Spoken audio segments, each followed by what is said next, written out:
Welcome to This Week in Taiwan. I'm Iris Xu. Every Saturday, we break down the biggest stories making headlines across the country. From politics and policy to culture and the unexpected. Whether you are tuning in from Taipei or halfway around the world, we've got you covered with what you need to know to stay in the loop. Taiwan is home to 23 million people, and you might think what happens on this small island doesn't affect you.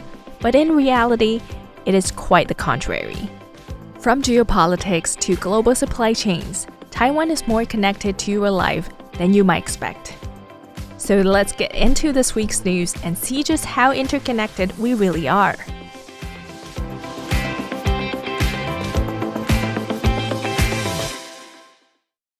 The U.S. White House released its 2025 National Security Strategy Report last Thursday. In the report, the Trump administration underscored its continued commitment to maintaining the status quo in the Taiwan Strait. The report was well received by Taiwan's presidential office and the foreign ministry, who say the key messaging regarding China and prioritizing strengthened self-defense and cooperation are positive signs for Indo-Pacific security. The report affirms that the United States will maintain its policy of support for Taiwan and opposition to unilateral changes to the cross-strait status quo. It also states that containing conflict in the region is a top priority. President Lai Ching-te thanked the U.S. on Saturday via social media for prioritizing the deterrence of conflict over Taiwan and recognizing its critical position in the first island chain. He says that Taiwan will also continue to be a reliable partner committed to strengthening self-defense and maintaining regional peace. Presidential Office spokesperson Guo Yahui noted on Saturday afternoon several key points in the strategy regarding the Indo-Pacific region. First, it states China as the greatest threat to regional peace and stability, and second, it emphasizes strengthening self-defense capabilities as well as stressing the need for regional cooperation. The third point discusses the need for Japan, South Korea, Taiwan, and the entire Indo-Pacific region to share the responsibility of jointly strengthening national defense. The fourth, and most important, objective of the strategy is to prevent China from invading Taiwan. It states that if Taiwan is secure, the region is secure. The Foreign Ministry also thanked the United States National Security Strategy for recognizing Taiwan's importance in key global supply chains and geostrategic areas. They say the report emphasizes that the U.S. will cooperate with allies and partners to ensure Taiwan's security.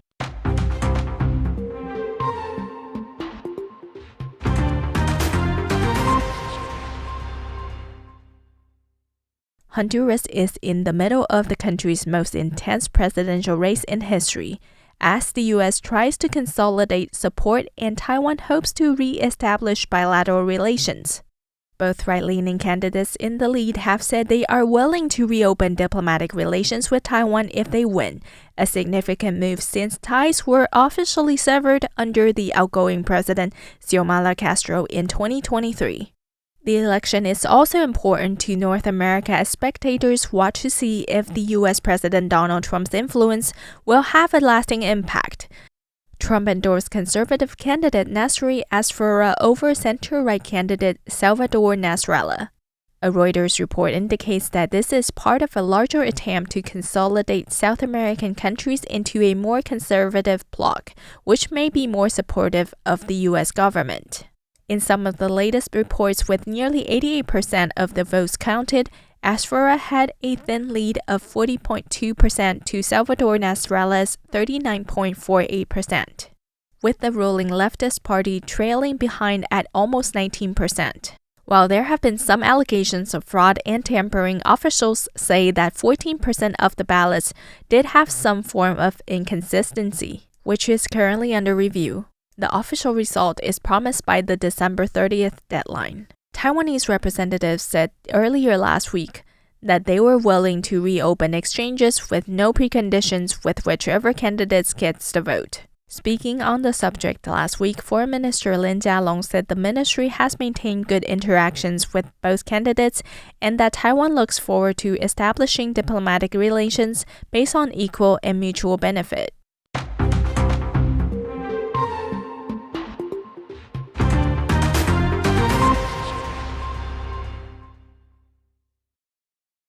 The Interior Ministry says its decision to suspend the Chinese social media app Xiaohongshu for 1 year is not a restriction of free speech. Authorities ordered the restriction of the app, known in English as Red Note, last week, citing cybersecurity and fraud concerns.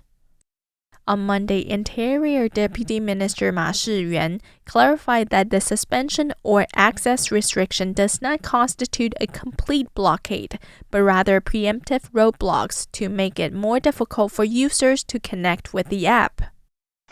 Red Note faces issues because it is subject to the Chinese government's draconian information sharing laws, meaning operators must provide relevant information when asked by the government. This is the biggest hidden cybersecurity concern and a key factor in what makes Red Note so controversial.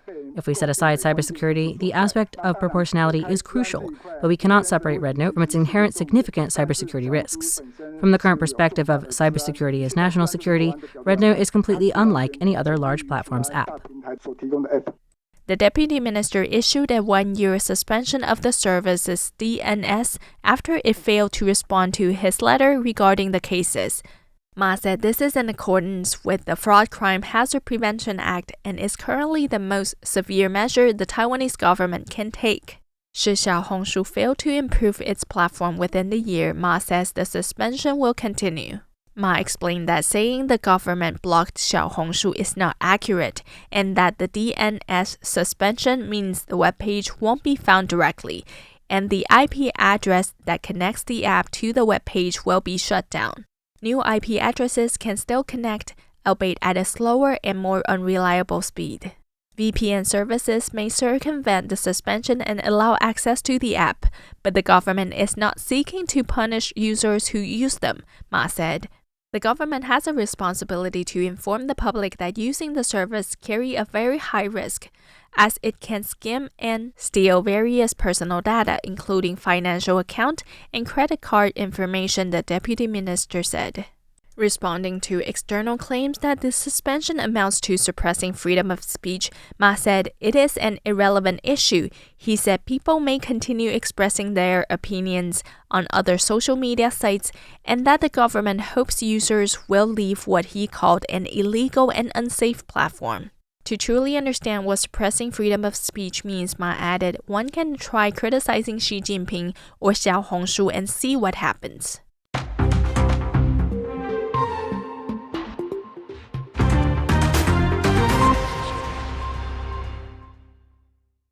The legislature on Monday passed third readings of the so-called 7 undersea cable laws, raising the maximum prison sentence to 7 years for intentionally damaging undersea water pipelines, natural gas pipelines, or submarine cables. The revision follows a rise in cable disruptions around Taiwan, including cases involving foreign vessels suspected of disabling or damaging key infrastructure.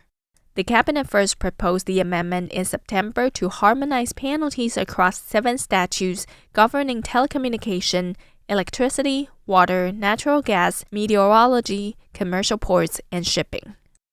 Under the new rules, intentional sabotage of pipelines or submarine cables carry 1 to 7 years in prison or fines of up to 10 million NT dollars or 320,000 US dollars. Vessels, equipment, or tools used in such crimes can be confiscated regardless of ownership, a provision aimed at deterring dark ships that often operate with disabled automatic identification systems.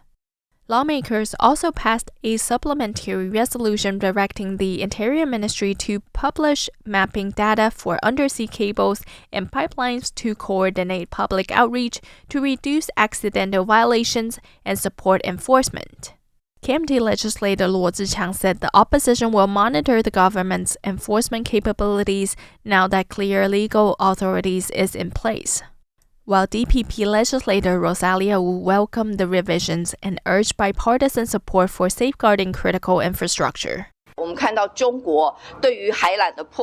We have seen China damage undersea cables and other key infrastructure, not only across the Taiwan Strait, but also in parts of Europe facing new forms of military intrusion. Taiwan must strengthen its legal framework National security is not partisan. Protecting our Coast Guard and the safety of our submarine cables is essential not only for defense but also for people's livelihoods.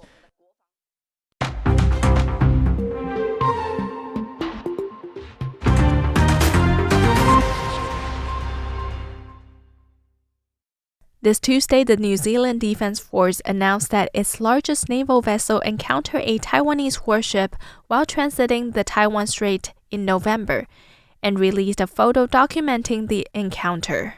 While Taiwan's defense ministry did not immediately respond to requests for comment after an NZDF spokesperson told Reuters of the encounter, a senior Taiwanese security official noted that Taiwan routinely provides escorts to ships from like-minded countries transiting the Taiwan Strait, knowing that these vessels are frequently harassed or subjected to simulated attacks by the Chinese military.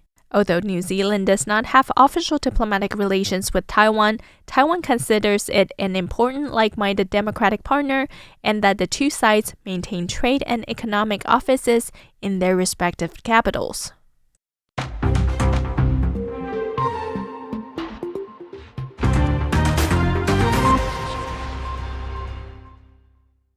The 2026 Taiwan Lantern Festival will debut in grand fashion in Chiayi, featuring Japan's iconic game character Mario as a special appearance. Game elements will inspire lantern designs, while the Chiayi County Culture and Tourism Bureau aims to elevate local tourism brands to the international stage under the theme Light Toward Chiayi, Super Stylish. Magistrate of Chiayi County, Wang Zhangliang, hopes that the March event will transform Chiayi into a creative, vibrant city.